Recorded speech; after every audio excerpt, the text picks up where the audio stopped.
Assalamualaikum warahmatullahi wabarakatuh. Hello everyone. Gimana kabarnya semua? Nah, semoga dalam keadaan yang baik ya dan semangat terus belajarnya. So, welcome to Smart School Program Generasi Smart berkarakter Cerdaski.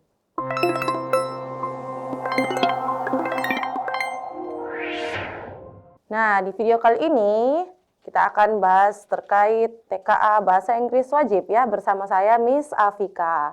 Nah, sebagaimana yang kita ketahui ya, untuk TKA Bahasa Inggris sendiri ada dua jenis, ada yang Bahasa Inggris Wajib dan juga ada yang tingkat lanjut. Nah, sementara untuk TKA Bahasa Inggris Wajib ini dianjurkan untuk seluruh siswa untuk mengikutinya ya.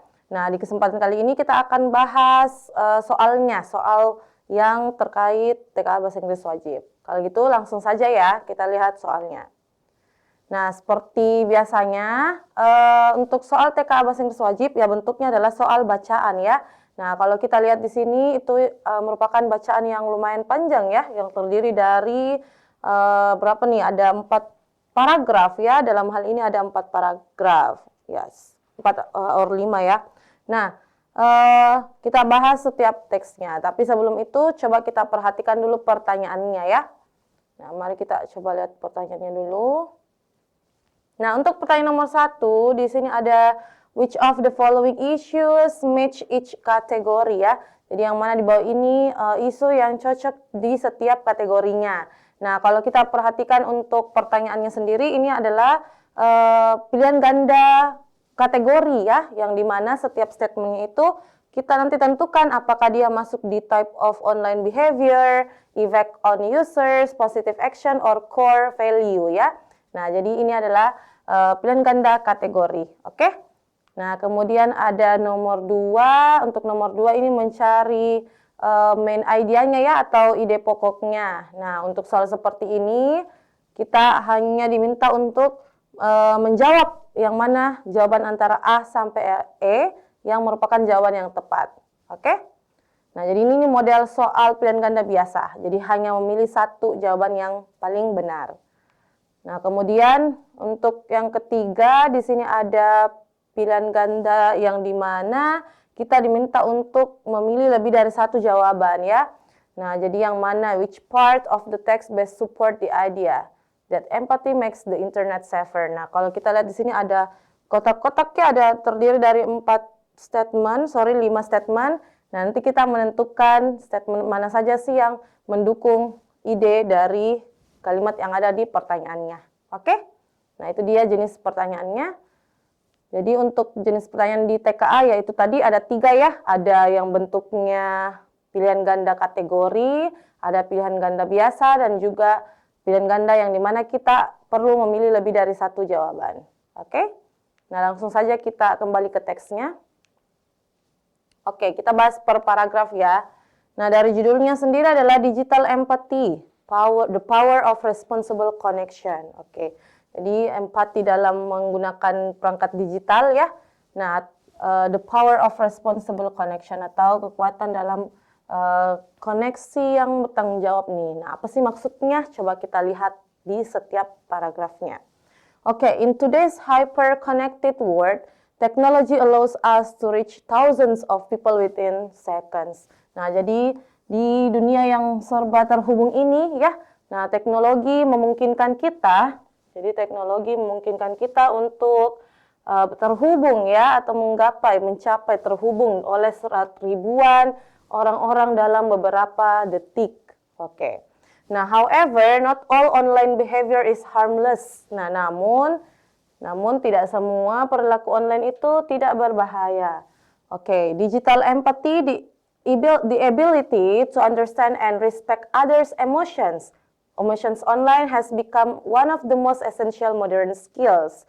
Nah, jadi dijelaskan lagi tentang digital empathy. Nah, bahwa itu adalah merupakan kemampuan untuk memahami dan respect others' emotions online ya, atau menghormati perasaan atau emosinya orang lain gitu. Nah, telah menjadi salah satu kemampuan modern yang sangat penting. Oke, itu dijelaskan di paragraf 1-nya. Kalau kita lihat ya, masih membahas tentang digital empathy ya, sesuai dengan judulnya tadi. Oke. Nah, kita lihat paragraf keduanya. Online spaces often blur emotional boundaries. Nah, jadi ruang online itu sering mengaburkan batasan emosional. Nah, some people post hurtful comments or spread misinformation, forgetting there is a real person behind every screen. Nah, jadi beberapa orang itu memposting komentar-komentar yang menyakitkan ya, ataupun menyebarkan informasi yang tidak benar gitu, misinformation. Nah, melupakan ya seolah-olah melupakan bahwa di sana ada orang-orang atau real person ya, orang-orang yang nyata di balik setiap layarnya. Oke? Nah, the lack of face-to-face interaction can reduce accountability, making cruelty seem easier. Nah, jadi lemahnya interaksi secara langsung ya atau face-to-face itu bisa mengurangi akuntabilitas dan juga membuat kejahatan itu semakin terlihat lebih mudah gitu ya. Nah, jadi karena adanya kurangnya interaksi secara langsung. Oke? Nah, ini lebih ke negatif impact-nya ya. Nah, coba kita lanjut ke next paragrafnya. Oke.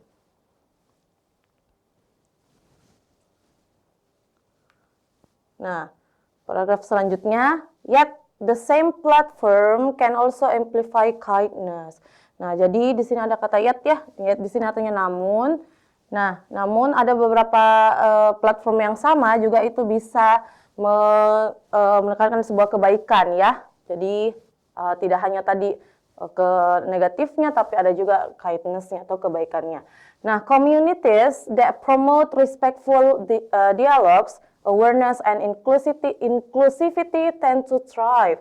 Nah, jadi kadang juga ada sebuah komunitas ya yang mempromosikan atau mempromosikan dialog yang respect atau menghormati gitu. Awareness, adanya kesadaran maupun inclusivity yang cenderung berkembang ya.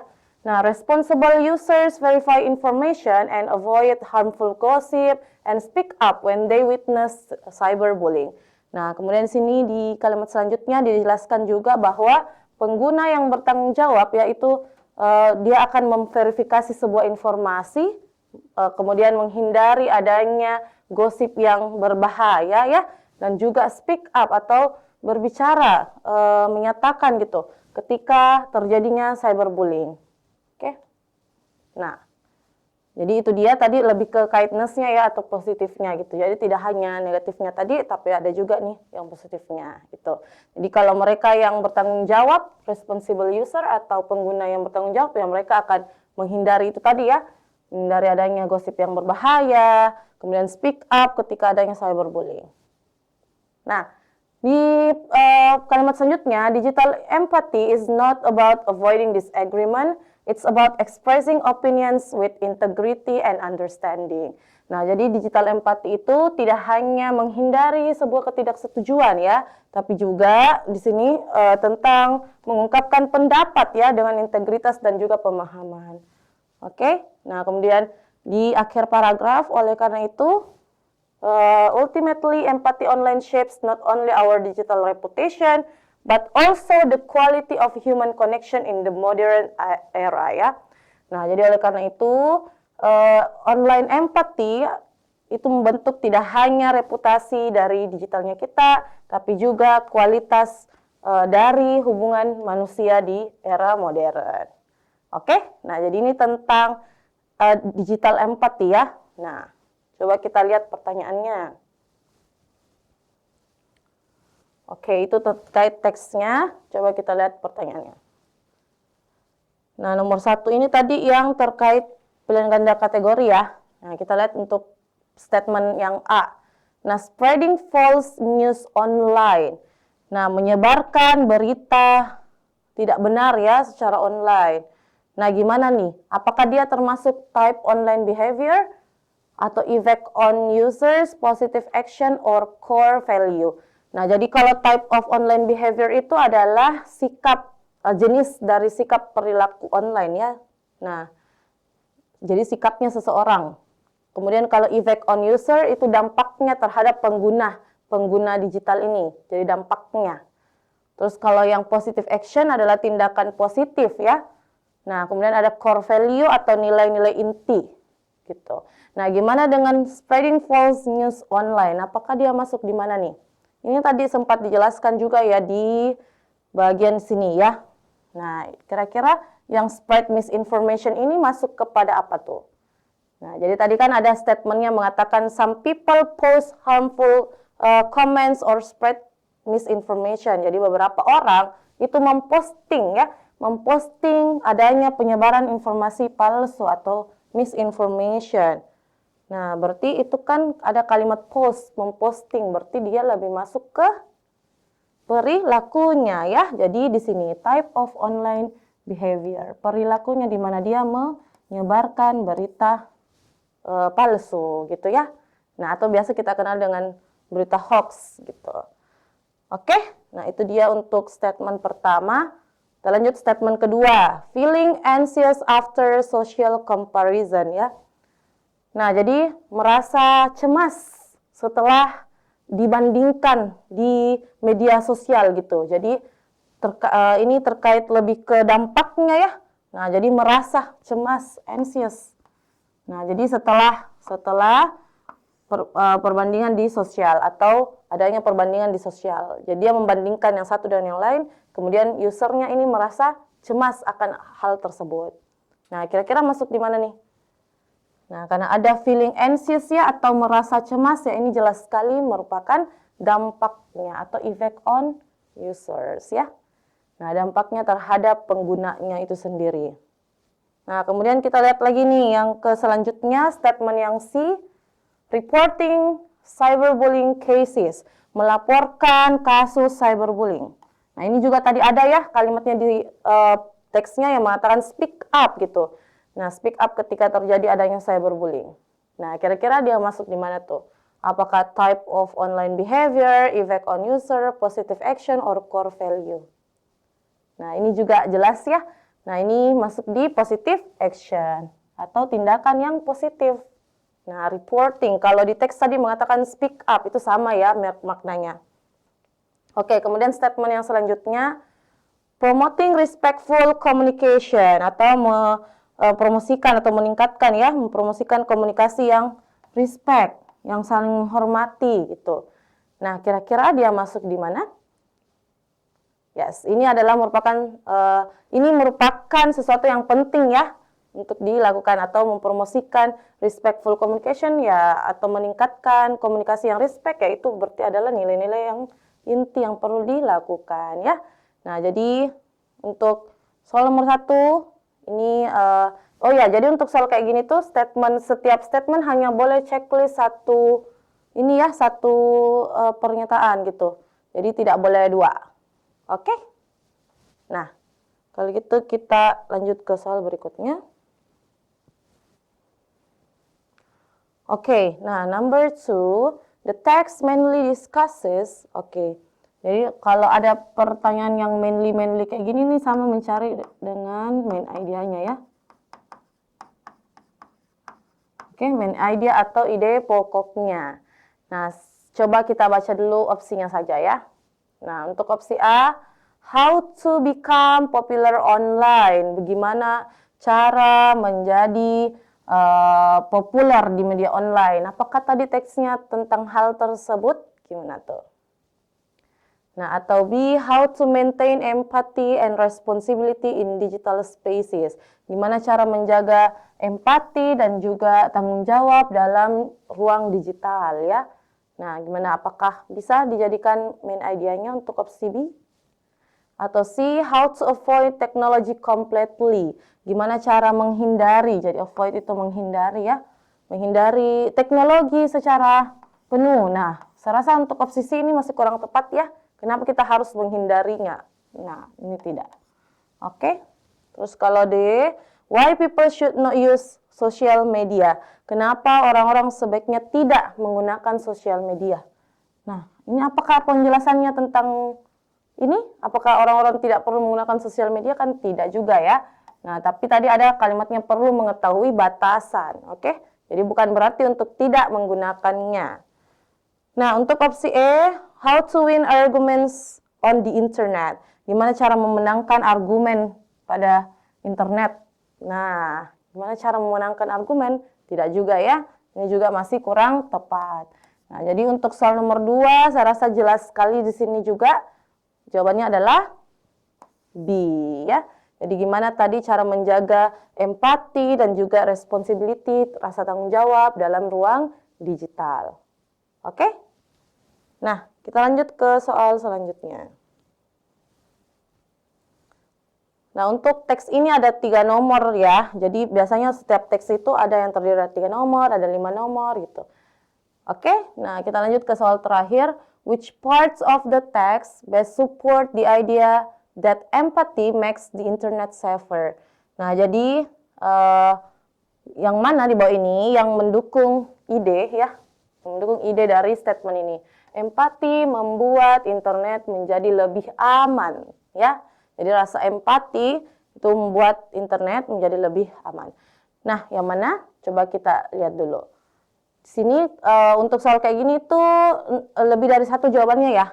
Nah, harusnya sih kadang ada di sini tulisannya choose more than one correct answer. Gitu ya. Choose more than one the correct answer.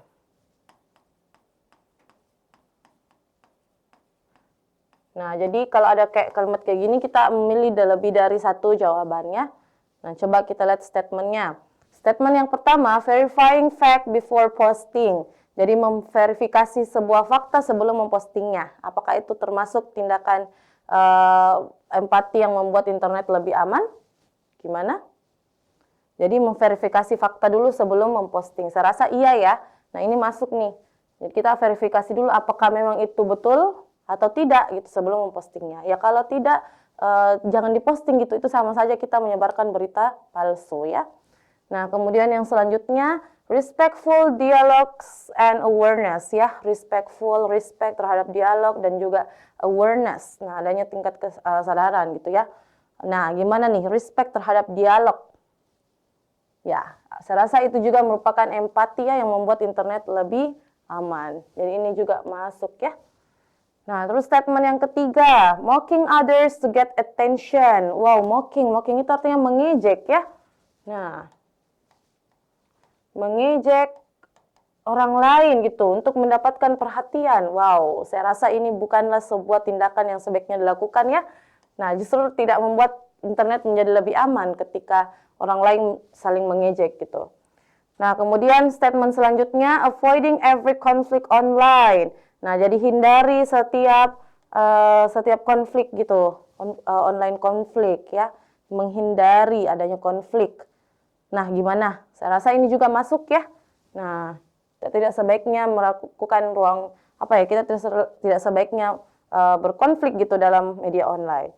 Terus selanjutnya ada supporting those targeted by online hate, mendukung mereka yang ditargetkan oleh pembenci online gitu. Jadi mendukung mereka yang tidak suka dengan hate online gitu atau kayak hatersnya terhadap orang lain gitu. Nah, saya rasa tidak boleh ya juga untuk melakukan hal demikian.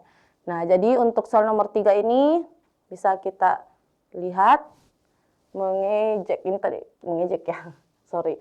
Nah, jadi untuk soal nomor 3 ini bisa kita lihat ya jawabannya ada 3, ada statement pertama, kedua, dan yang ketiga. Oke? Nah, jadi sekali lagi untuk soal ini itu lebih dari satu jawabannya. Oke deh. Nah, jadi ingat saja ya untuk soal TKA itu sendiri ada 3 jenis model pertanyaannya. Jadi ada pilihan ganda kategori, pilihan ganda biasa, dan juga yang lebih dari satu jawabannya. Oke, student. So, I think that's all for today ya. Nah, semoga apa yang Miss berikan hari ini bisa bermanfaat bagi kalian semua. Jadi untuk bahasa Inggris itu sendiri perlu juga memperbanyak kosakatanya ya. Nah, semangat terus belajarnya. Once again, thank you so much for nice attention. See you in the next video. Assalamualaikum warahmatullahi wabarakatuh.